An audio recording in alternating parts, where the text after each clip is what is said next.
Depuis 6 heures du matin, ils bloquent le centre pénitentiaire. Pas d'extraction judiciaire et un fonctionnement au ralenti. Privés de droit de grève, les gardiens sont venus sur leur jour de repos. L'islamiste allemand qui a commis l'agression jeudi dernier à la prison de Vendin-le-Vieil a passé plusieurs années ici. Autant dire que la mobilisation est forte. C'est une façon pour nous médiatiquement de montrer le manque de considération et le manque de moyens qu'on peut avoir dans la gestion justement de ces détenus radicalisés qui aujourd'hui par des problèmes d'idéologie politique ou même d'angélisme au niveau de notre direction de l'administration pénitentiaire, finalement on met en danger quotidiennement les agents sur les étages. Rassemblement aussi devant le centre pénitentiaire de Seyss près de Toulouse. Près de 80 agents bloquent les accès depuis l'aube. Ici aussi, on accueille des détenus radicalisés. Ici aussi, on déplore le manque de moyens.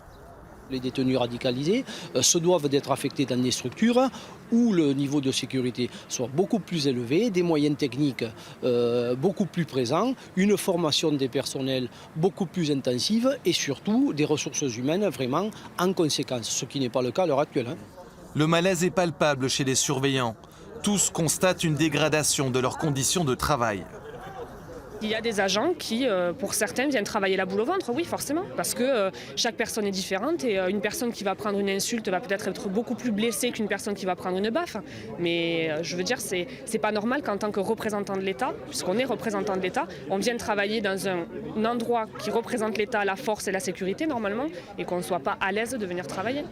Les syndicats de surveillants n'excluent pas une reconduction du mouvement de blocage ces prochains jours. Cela dépendra, disent-ils, des propositions de la garde des Sceaux, Nicole Belloubet.